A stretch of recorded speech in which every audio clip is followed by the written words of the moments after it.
오늘 오후부터 제32차 영적 부의축제가 시작이 됩니다. 영적 부의축제는 우리 교회만의 자체 부흥회입니다. 이 영적 부의축제의 유래를 모르시는 분들이 계신 것 같아서 또 한번 설명을 드립니다. 처음에는 영적 전쟁이라는 이름으로 시작이 되었습니다. 우리 교회가 가장 어려울 때 시작했어요. 교회가 사기를 맞았을 때, 그리고 사랑하는 우리 식구들이 갑작스런 사고로 하늘나라로 갔을 때, 이 두 가지 일이 같은 해에 일어났거든요. 얼마나 힘들었겠어요. 생각해 보세요. 돌파구를 찾을 수 없었습니다. 그때 당시 유재명 담임 목사님께서 누군가 대화를 하다가 거기서 하나님의 음성을 들었어요. 이건 영적 전쟁이다. 영적인 눈으로 바라봐야 된다. 인간적으로는 해결할 수 없다. 영적으로 하나님과 씨름해야 돌파구를 찾을 수 있다. 그 들려주신 하나님의 음성에 즉시로 영적 전쟁이라는 이름으로 자체 부흥회를 선포했습니다. 그 상처받은 영혼들 새벽으로 저녁으로 함께 모여서 부르짖어 기도했어요. 처음에는 3주 했었습니다. 1년에 2차례도 했었어요. 그러다가 2주, 1주 줄어가면서 지금은 일주일로 고착화된 것입니다. 해마다 우리는 이걸 합니다. 이 영적 전쟁 부흥회를 통해서 우리가 하나님께 받은 은혜는 정말로 놀랍습니다. 이걸 시작하면서 부르짖어 기도하기를 시작을 하면서 그 상처받은 교회에 사람들이 몰려드는 거예요. 부흥의 역사가 일어났습니다. 그 부흥 가운데 우리는 2번이나 성전 건축을 했습니다. 이 모두가 하나님의 역사인 줄로 믿습니다. 아멘. 눈에 보이는 열매들만 있었던 것 아니에요. 이 영적 전쟁 성회를 통해서 우리는 말할 수 없는 하나님의 선물을 받았습니다. 그게 무엇이냐면 모든 상황을 영적인 눈으로 바라볼 수 있게 되었다는 거예요. 아멘. 영적 전쟁이라는 이름으로 부흥회를 하고, 그 이름에 우리가 말하자면 영적인 쇠뇌를 당하면서 우리가 모든 상황을 영적인 눈으로 보게 되었어요. 하나님이 왜 나한테 어려움을 허락하셨지 보다는 하나님이 무슨 뜻이 있을까? 이 어려움을 허락하신 분명한 이유가 있을 거야. 영적으로 찾기 시작했어요. 아멘. 누군가를 원망하기보다는 마귀의 실체를 깨뜨려 보게 됐어요. 마귀가 지금 우리를 넘어뜨리려고 간계를 쓰는구나. 그래서 우리는 사람과 씨름하기보다 하나님과 씨름했고, 기도로 마귀와 씨름하면서 우리의 영적 정체성을 찾았습니다. 그렇게 지금까지 왔던 영적 전쟁이 30차까지 그 이름으로 했고요. 작년 31차부터는 영적 V 축제로 그 이름을 바꿨습니다. 이 V, 영어 V거든요. 여기에는 3가지 의미가 담겨 있습니다. 첫 번째, 빛나, 빛들로 나타나는 빛나 공동체를 의미하는 거예요. 또 하나의 V는 비전, 하나님의 꿈을 이루어드리는 비전 공동체를 의미하는 V입니다. 마지막으로 또 하나의 V는 빅토리예요. 그리스도의 날에 자랑할 것이 있는 승리의 공동체, 그 V를 의미합니다. 그래서 이 영적 V 축제는 해마다 이 시기에 우리가 1년에 한 번씩 하거든요. 영적 V 축제를 통해서 우리 안산 빛나 교회의 영적인 정체성을 우리가 되새기는 거예요. 우리는 빛들로 나타나 생명의 말씀을 밝혀 그리스도의 날에 자랑할 것이 있는 교회여야 된다. 이거 우리 영적 V 축제를 통해서 되새기는 것입니다. 근본 32차 영적 V 축제의 주제가 있습니다. 한번 따라 하십니다. 치유받은 치유자. 치유받은 치유자. 한 번 더 하실게요. 치유받은 치유자. 치유받은 치유자. 어느 교회의 목사님께서 그런 말씀 하시는 걸 들었어요. 어느 날 예배를 인도하기 위해서 강단에 서셨는데, 이 회중석에 앉아 계신 우리 성도님들을 쭉 바라보는데 환자들이 가득하더래요. 몸이 아픈 사람, 마음이 아픈 사람, 삶이 아픈 사람, 환자들이 가득하더래요. 성도님들이 환자들로 느껴지면서 그 불쌍한 마음, 긍휼의 마음이 생기는데 눈물이 나서 견딜 수가 없더라고. 주님이 주신 마음이겠죠. 매주 그 마음을 가지고 강단에 서신다는 이야기를 들었어요. 우리 빛나교회는 별반 다르겠습니까? 2주 전에 한 청년 자매가 가족들과 함께 예배 후에 기도를 받겠다고 찾아왔습니다. 큰 병에 걸렸습니다. 대수술을 앞두고 기도를 받기 위해서 온 거였어요. 어린 자매였습니다. 이 어린 사람이 어쩌다가 이런 병에 걸렸나 마음이 아파서 견딜 수가 없더라고요. 그 자매뿐만 아니라 몸에 질병을 안고 지금 이 예배를 드리고 있는 분들 계십니다. 마음의 질병을 가지고 이 예배를 드리는 분들 계십니다. 삶이 아픈 분들도 계세요. 재정적인 문제로, 얽혀있는 문제로, 풀리지 않는 자식의 앞날의 문제로 가슴 아픈 사연을 가지고 이 예배를 드리고 있는 분들 계세요. 우리 모두가 사실은 환자입니다. 행여 그런 분들이 있다면 주님의 이름으로 축복합니다. 여러분 모두의 몸이, 모두의 마음이, 모두의 삶이 예수의 이름으로 치유되는 역사 있기를 소망합니다. 아멘. 특별히 근본 영적 부위 축제의 그 일이 일어나기를 소망합니다. 아멘. 단순한 회복을 넘어서 완전한 치유가 있게 하여 주옵소서. 아멘. 치유받아서 치유자로 살게 하여 주옵소서. 아멘. 그 은혜 있기를 주님의 이름으로 축복합니다. 아멘. 근본 주제를 치유받은 치유자, 오늘 설교 말 제목도 그렇습니다. 치유받은 치유자라고 했는데 이게 과연 무슨 뜻인가? 그 모델이 되는 사람들 오늘 성경에서 소개해 드리겠습니다. 오늘 본문 시편 42편에서는 어느 한 사람이 자신이 겪었던 아픔, 상처를 이렇게 표현해요.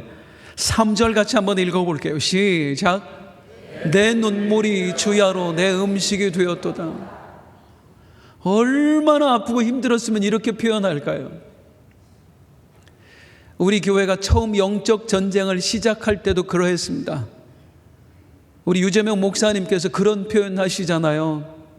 그때 얼마나 힘들고 아팠던지 밤새 강단에서 울면서 기도했는데 눈물을 너무나 많이 흘려서 이 소금기 때문에 나중에 눈이 안 떠졌다고요. 온종일 눈물뿐이었던 삶. 시편 기자가 지금 그 고백을 하고 있는 거예요. 내 눈물이 주야로 내 양식이 되었도다. 도대체 뭐가 이 사람을 그렇게 아프게 했을까요? 오늘 이 시편 42편을 지은 사람은 고라의 자손입니다. 아마 성경을 좀 잘 아시는 분이라면 고라의 자손이었구나, 그래서 그들이 그렇게 아파했구나 아실 것 같아요. 도대체 고라의 자손이 누구인가? 누구였기에 그렇게 아파했는가? 고라의 자손들 이야기를 좀 해드릴게요. 이스라엘 백성들이 애굽을 탈출했습니다. 광야 생활을 할 때였습니다. 큰 사건 하나가 발생합니다. 모세와 아론에게 일단의 무리들이 반역을 저지른 거예요. 그 반역의 중심에 있던 사람이 바로 고라라는 사람입니다. 고라는 레위 지파였습니다. 성막에서 수종 들며 예배를 돕는 사람이었어요. 성막에서 늘 예배하며 살았으니까 이 사람은 누구보다도 영적으로 충만했습니다. 아니, 영적으로 충만한 사람이 왜 반역을 저지릅니까? 영적 충만에 굉장히 조심해야 될 게 있어요. 그게 바로 교만입니다. 어느 날 이 고라의 마음에 교만이 찾아오는 거예요. 그러면서 이게 반역을 저지르게 되는데 사람들을 모아서 모세와 아론을 대적합니다. 왜 너희만 지도자 행세를 하냐? 너희만 하나님 음성 듣냐? 우리도 하나님 음성 듣는다. 너희만 하나님이 세운 사람이냐? 우리도 하나님이 세운 사람이다. 그러면서 반역을 저질러요. 여기 하나님이 분노하십니다. 하나님이 이스라엘 공동체 사랑하셨거든요. 그 공동체를 깨뜨리는 그 행위를 두고 볼 수가 없었던 거 하나님이 심판하시는데 온 백성이 보는 가운데에 땅이 갈라져서 저들을 삼켜버리고요, 불이 떨어져서 저들을 살라버립니다. 고라와 함께 반역을 저질렀던 그 집안 사람들이 다 죽어요. 다 죽고 딱 3명 살아남습니다. 고라의 아들 3명 살아남습니다. 자, 이 살아남은 아들 3명 어떻게 살아갈까요? 그 이야기가 이제 오늘 본문에 나오는 거예요. 저들이 했던 이야기가 있어요. 4절 한번 볼까요? 시작. 내가 전에 성의를 지키는 무리와 동행하여 기쁨과 감사의 소리를 내며 그들을 하나님의 집으로 인도하였더니 이제 이 일을 기억하고 내 마음이 상하는도다. 이 고라의 자손들이 뭐 했다고요? 원래 성막에서 수종드는 일, 예배를 섬기는 일을 했다고요. 고라의 아들들도 그런 일을 했어요. 그랬더니 전에는 안식일이 되면, 절기가 되면 우리가 이 성막에서 열심히 예배를 섬겼다, 기쁨으로 찬양하면서 많은 우리 백성들을 하나님 앞으로 인도했던 일을 했었다. 그런데 반역을 저지르면서 이 세 아들이 그 지위를 박탈당한 겁니다. 성막에서 쫓겨났어요. 이제 이 일을 기억하고 다시 올 수 없는 그 일을 생각하고 내 마음이 상하는도다. 원문을 보면 창자가 찢어지도록 지금 아프다, 그렇게 표현합니다. 자, 이렇게 아픈데 저들을 더 아프게 하는 일이 있었어요. 3절 같이 읽어볼게요. 시작. 사람들이 종일 내게 하는 말이 내 하나님이 어디 있느뇨 하오니 내 눈물이 주야로 내 음식이 되어. 부모를 잃었잖아요. 가족을 잃었잖아요. 직임도 잃었잖아요. 그 아픈데 더 아프게 하는 게 뭐냐면 사람들의 손가락질이에요. 내 하나님이 어디 있느냐. 야, 니네 하나님한테 버림받았어, 저주받았어, 하나님이 너희 버리신 거야. 얼마나 아파요. 우리 교회 처음 영적 전쟁 시작할 때 같은 상황이었어요. 교회는 부도가 났습니다. 재정적으로 파산 지경이었어요. 사랑하는 우리 교우들을 하루아침에 잃어버렸습니다. 이것만 해도 감당이 안 되는 거예요. 너무 아파서. 그런데 주변에서 어떻게 하느냐, 교회들이 그랬어요. 저 교회 가면 망해, 저 교회 가면 사람 죽어. 그게 세상 인심이더라고요. 저 개인적으로 겪었던 일들도 비슷합니다. 지나온 날 제가 참 많은 고통을 겪었었습니다. 그 중에 저를 가장 힘들게 했던 건 몸의 질병이었습니다. 허리가 아픈데요, 의사가 치료를 할 수가 없다는 거예요. 평생 이렇게 살다가 어느 날 걸을 수 없는 순간이 찾아올 거래요. 절망했습니다. 그 통증이 말도 못해요. 거의 20여 년을 제가 그렇게 살았는데요, 단 하루도요 저는 1시간 이상을 연속으로 자본 적이 거의 없어요. 통증 때문에. 자다 보면 그 칼로 찌르는 듯한 그 통증이 찾아와요. 그럼 자다가 그냥 놀라서 깹니다. 그리고 바들바들 떠는 거야, 아파가지고. 우리 아내가 옆에서 깰까봐 거실로 나와서 뒹굴어요. 밤새 뒹굴다 보면 지쳐서 잠이 들고, 지쳐서 자다가 통증 때문에 또 깼다가 또 지쳐서 잠이 들고, 이렇게 20여 년 살았어요. 그 하나님이 저 치료해 주셨습니다. 그런데 그것만으로도 힘들다고요. 그러다 보니까 제가 지금도 우리 성도님들한테 고맙고 마음 아픈 게 뭐냐면 새벽 예배를 못 나와요. 밤새 그 통증하고 씨름하니 무슨 새벽에 나올 수 있겠어요. 이게 늘 미안하고 죄송한 거예요. 목사로서 부끄럽고. 몇 번 그런 일이 있었는데 어떤 성도님이 찾아옵니다. 얘기 좀 하세요. 하나님의 음성을 들었대요. 네, 무슨 음성 들으셨어요? 그러니까 당신 왜 아픈지 알아? 기도 안 해서 그래, 목사가. 하나님이 당신 치신 거야. 회개해야 돼. 그래야 하나님이 용서해 주셔. 나는 통증만으로도 못 견딜 것 같은데 가슴을 찢어요. 이게 얼마나 마음을 아프게 하냐면 골문 상처에 소금을 뿌리는 것 같은 아픔이에요. 지금 시편 기자가 그렇다고. 고라의 자손이 부모가 죽었어요. 친지들이 다 죽었어요. 지금에서 쫓겨났어요. 그런데 주변에서 위로를 하는 게 아니라 네 하나님이 어디 있느냐, 야, 하나님이 너 버렸어, 너 저주받은 거야, 다시는 하나님이 너 안 찾을 거야. 이 상황에서 이제 이들이 살아가는 모습을 한번 볼까요? 6절 한번 읽겠습니다. 시작. 내 하나님이여, 내 영혼이 내 속에서 낙심이 되므로 내가 요단 땅과 헤르몬과 미살산에서 주를 기억하나이다. 완전히 낙심해 버립니다. 그리고 어떻게 하냐면 요단 땅, 헤르몬, 미살, 여기는요 붙어 있는 땅들이 아니에요. 이스라엘 각 지역에 흩어져 있는 곳이에요. 무슨 의미예요? 정처 없이 떠돌았다는 겁니다. 왜? 아무도 안 받아줘. 반역자라고. 손가락질하면서 아무도 안 보고 다 내치는 거예요. 평생을 떠돌이로 살았어요. 이 세 아들이 얼마나 비참했습니까? 그런데 놀라운 사실입니다. 오늘 이걸 가슴에 새기를 주님의 이름으로 축복합니다. 이 고통의 삶 속에서 살아남은 이 세 아들, 단 한 번도 하나님을 원망하지 않습니다. 하나님, 우리가 뭘 그렇게 잘못했다고 이런 일을 허락하십니까? 하지 않아요. 오히려 저들은 어떻게 하는 줄 아세요? 1절 2절 한번 읽어볼게요. 시작. 하나님이여, 사슴이 신의 물을 찾기에 갈급함같이 내 영혼이 주를 찾기에 갈급하나이다.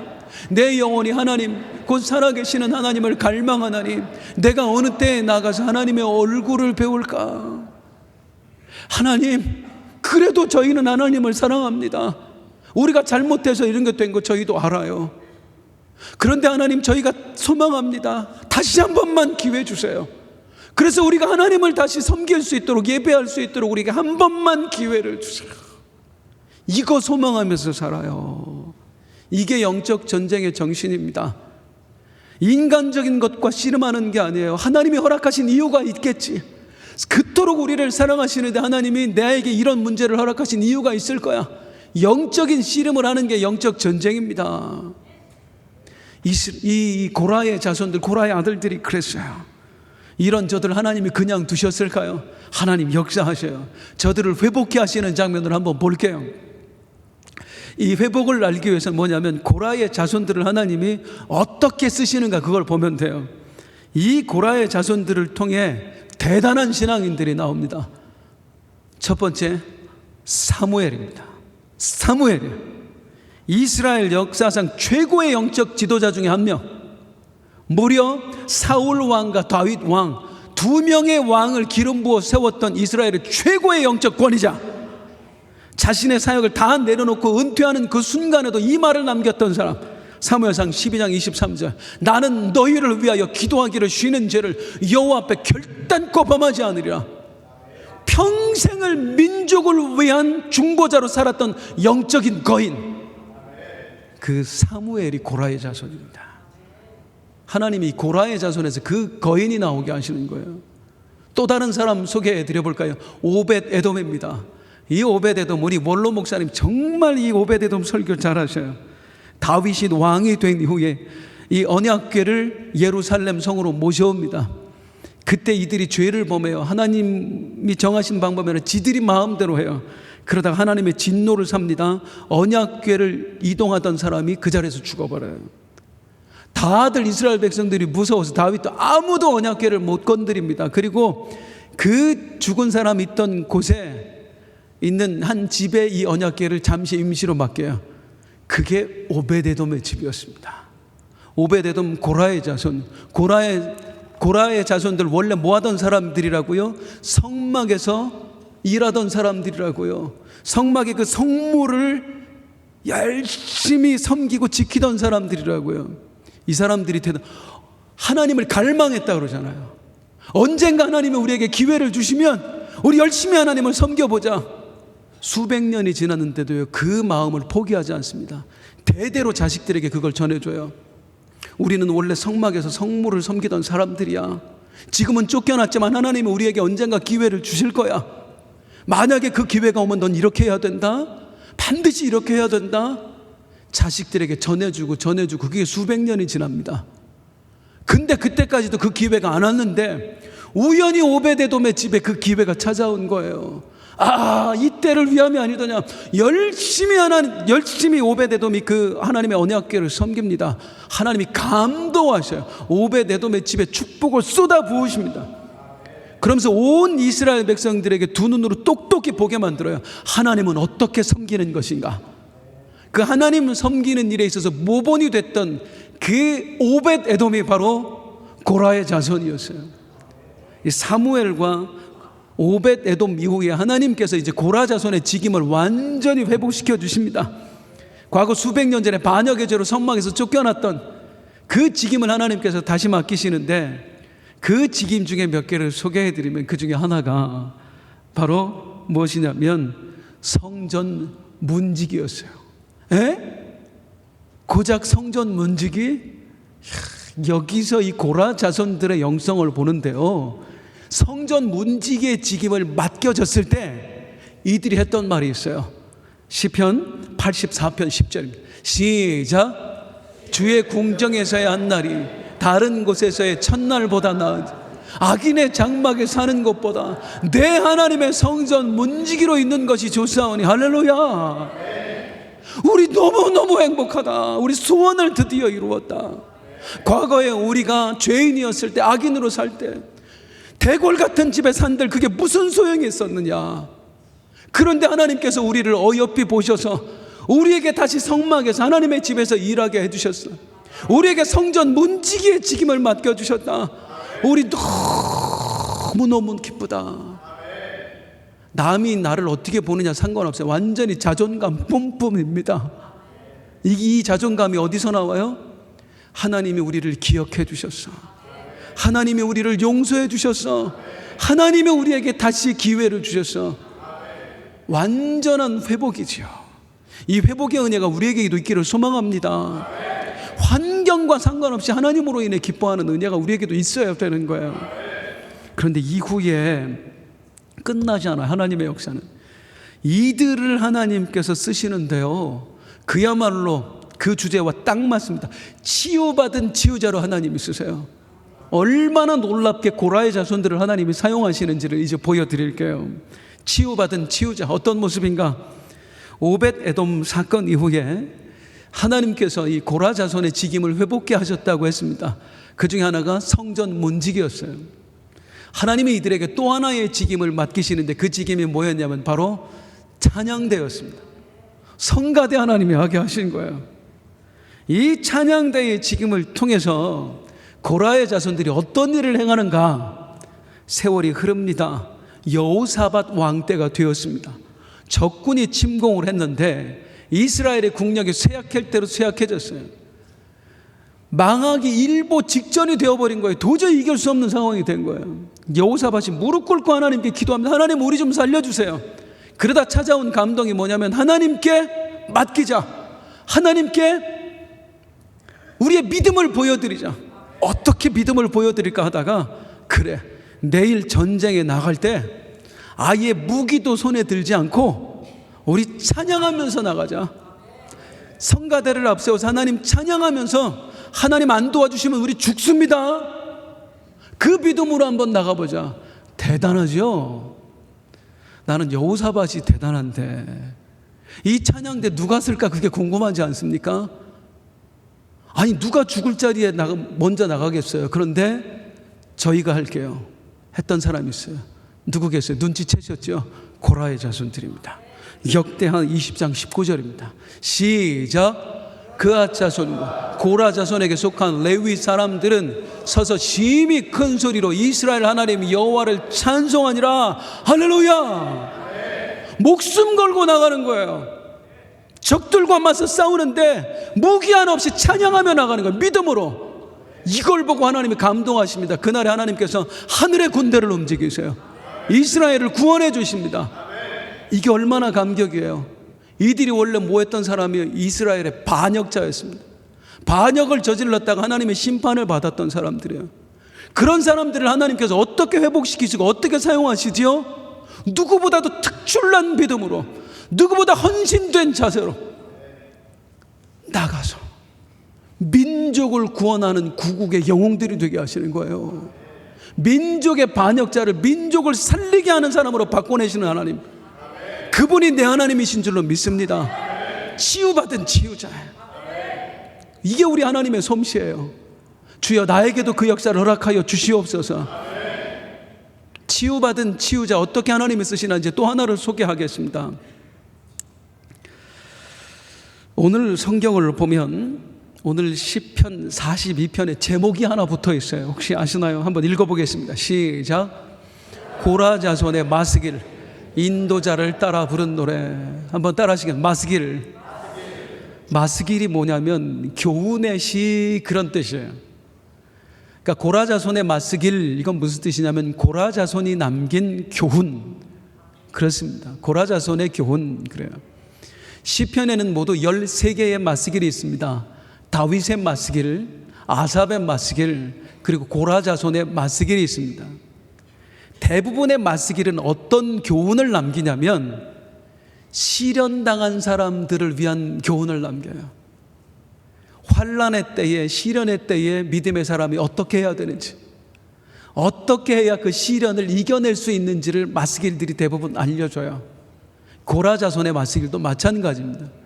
그런데 특별히 이 시편 42편은 어떤 시련을 당한 사람을 위한 교훈을 남기느냐, 바로 이것입니다. 따라하십니다. 예배할 수 없는 사람. 예배할 수 없는 사람을 위한 교훈을 남겨주는 게 시편 42편의 마스길이에요. 아니, 이스라엘이야 늘 하나님을 예배하는 사람들이 아닙니까? 그들이 무슨 예배할 수 없는 때가 온다고 예배할 수 없는 사람을 위한 교훈을 남깁니까? 시간이 흘러요. 이스라엘이 바벨론에 멸망합니다. 많은 백성들이 바벨론의 포로로 잡혀갑니다. 생각해 보세요. 얼마나 힘들어요. 나라는 망했지요. 가족들과는 뿔뿔이 흩어져 이산가족 되었지요. 얼굴도 모르는 이방인들의 종살이를 하게 되었습니다. 이 상황 속에서 이스라엘이 뭘 깨닫느냐면 우리의 죄 때문이다. 그걸 깨달아요. 우리가 하나님 앞에 잘못해서 지금 이 고통을 당하는 거다. 그 저들이 뭘 하고 싶었느냐면 하나님 앞에 가서 예배하고 싶은 거예요. 부르짖어 회개하면서 기도하고 싶은 거예요. 그런데 예배를 할 수가 있어야죠. 바벨론에 어디 가서 예배를 해요? 종 주제에. 그래서 예루살렘 성을 바라보면서, 성전을 바라보면서 기도했어요. 어느 날 소리가 들리는데 예루살렘 성이 불타 없어졌다는 거예요. 완전히 마음에 무너져 내려버립니다. 정말 하나님이 우리를 버리셨나 보다. 이제는 다시는 우리를 회복시키지 않으실 건가 보다. 우리는 저주받았다. 어떻게 하면 좋냐? 그 예배할 수 없는 그 심정을 가지고 이스라엘 백성들이 울었어요. 시편 137절에 보면 바벨론 강가에 나가서 울었다고 얘기가 나와요. 그런데 어느 날 이들의 뇌리를 스치는 사건이 있었어요. 생각이, 맞아, 고라 자손들, 그 고라 자손들 하나님이 살려주셨잖아. 이스라엘의 반역자였던 그 집안을 하나님께서 회복시켜 주셨잖아.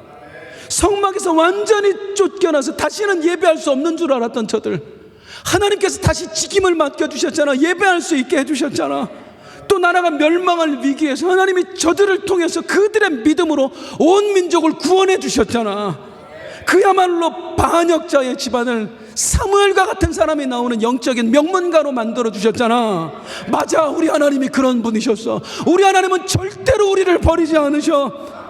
그 고라의 자손들을 회복시켜 주신 하나님이 우리도 회복시켜 주실 거야. 그들을 높여주신 하나님이 우리를 다시 높여주실 거야. 그러면서 이 바벨론 포로되었던 이스라엘 백성들이 소망을 가져요. 다시 소망을 가지고 예배할 수 없는 환경에서 함께 모여서, 회당에 모여서 함께 불렀던 노래가 오늘 시편 42편이에요. 하나님, 우리도 이 심정입니다. 우리도 이 마음입니다. 우리도 이 상황입니다. 고라의 자손들 회복시켜 준 것처럼 하나님, 우리도 회복시켜 주세요. 그 마음으로 우리 시편 42편 1절부터 5절만 한번 읽어볼까요? 어떤 심정이었을지. 시작. 하나님이여, 사슴이 시냇물을 찾기에 갈급함같이 내 영혼이 주를 찾기에 갈급하니, 내 영혼이 하나님 곧 살아계시는 하나님을 갈망하나니 내가 어느 때에 나가서 하나님의 얼굴을 배울까? 사람들이 종일 내게 하는 말이 내 하나님이 어디 있느냐 하오니 내 눈물이 주야로 내 음식이 되었도다. 내가 전에 성의를 지키는 무리와 동행하여 기쁨과 감사의 소리를 내며 그들을 하나님의 집으로 인도하였더니 이제 이 일을 기억하고 내 마음이 상하는도다. 5절 크게 시작. 내 영혼아, 어찌하여 낙심하며 어찌하여 내 속에서 불안해하는가? 너는 하나님께 소망을 두라. 그가 나타나 도우심으로 말미암아 내가 여전히 찬송하리로다. 포기하지 말자. 우리 낙심하지 말자. 어찌하여 내 영원한 낙심하는가. 불안해하지 말자. 우리 소망을 두자. 그가 나타나 도우실 것이다. 고라 자손을 도우신 것처럼 우리를 도와주실 것이다. 하나님은 절대로 우리를 부르지 않는다. 우리로 하여금 다시 예배의 자리에 가서 하나님을 여전히 찬송하게 하실 것이다. 이게 시편 42편이에요.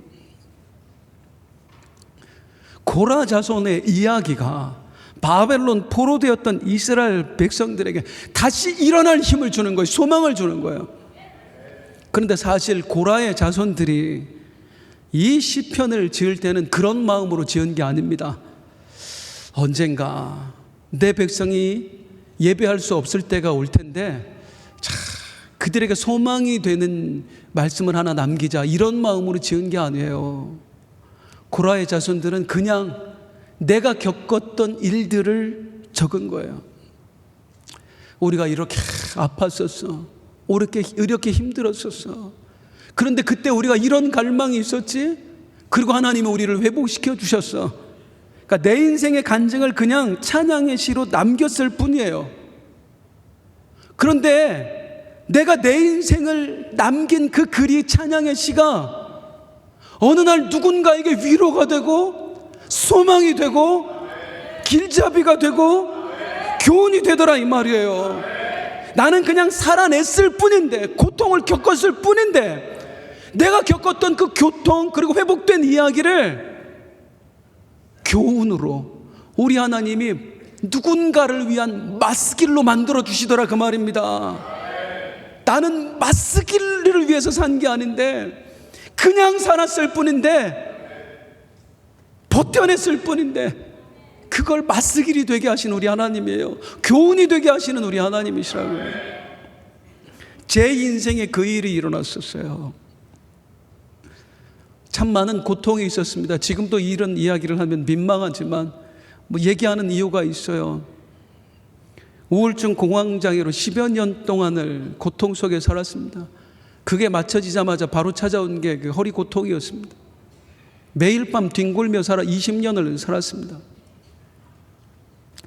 정말 많이 고통스러웠지만 우리 하나님 참 감사해요. 다 치료해 주셨어요. 정말 다 치료해 주셨어요. 그 은혜가 우리 성도님들에게도 있기를 소망합니다. 그런데요,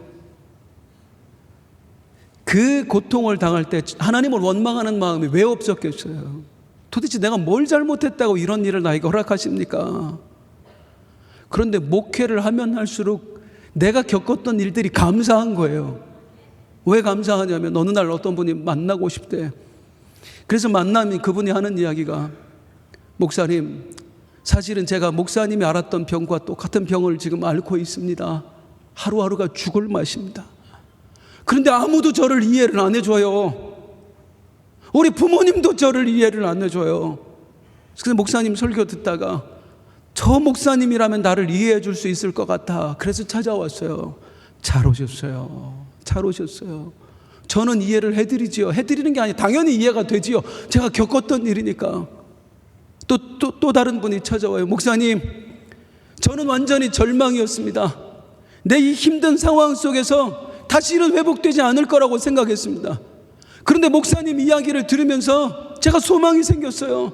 나보다 더 아픈 분인데 하나님이 치료해 주셨구나. 저 목사님을 치료해 주신 하나님이라면 나도 치료해 줄 수 있겠구나. 그래서 제가 다시 소망을 찾았어요. 목사님, 저를 위해서 기도해 주세요.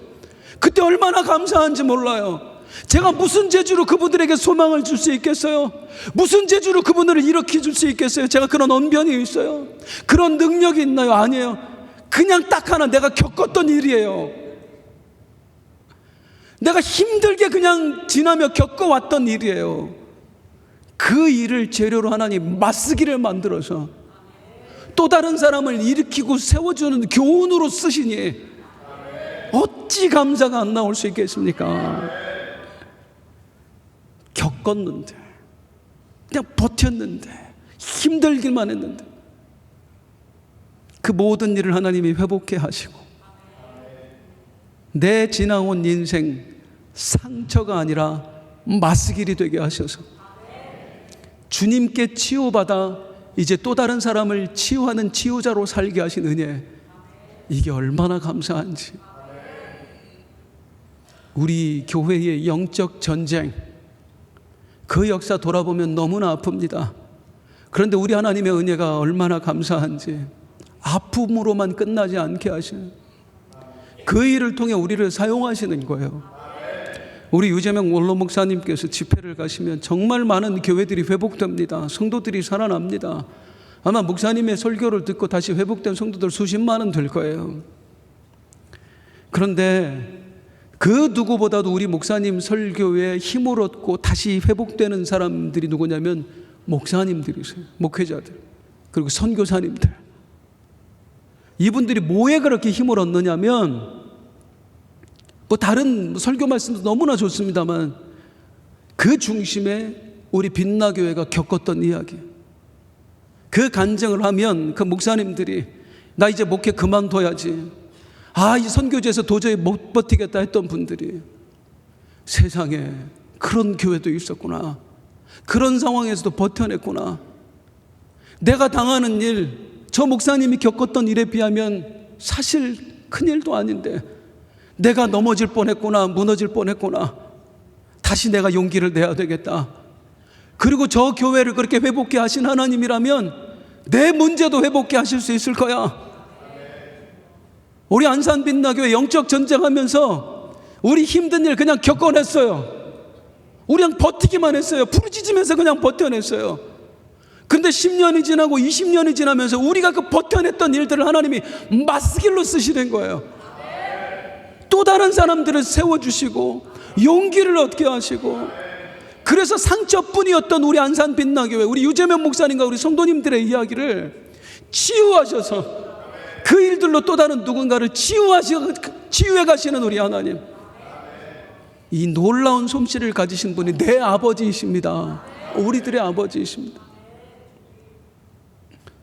아까 처음에도 말씀을 드렸습니다마는 어쩌면 아픈 분들이 가득합니다. 몸이 아프시고 마음이 아프시고 삶이 아프신 분들이 이 안에 가득합니다. 도대체 올해는 어떻게 살아내야 할까? 병원에 검사 결과 받으러 오라는데 두려워서 못 가는 분들 여기 분명히 계실 것입니다.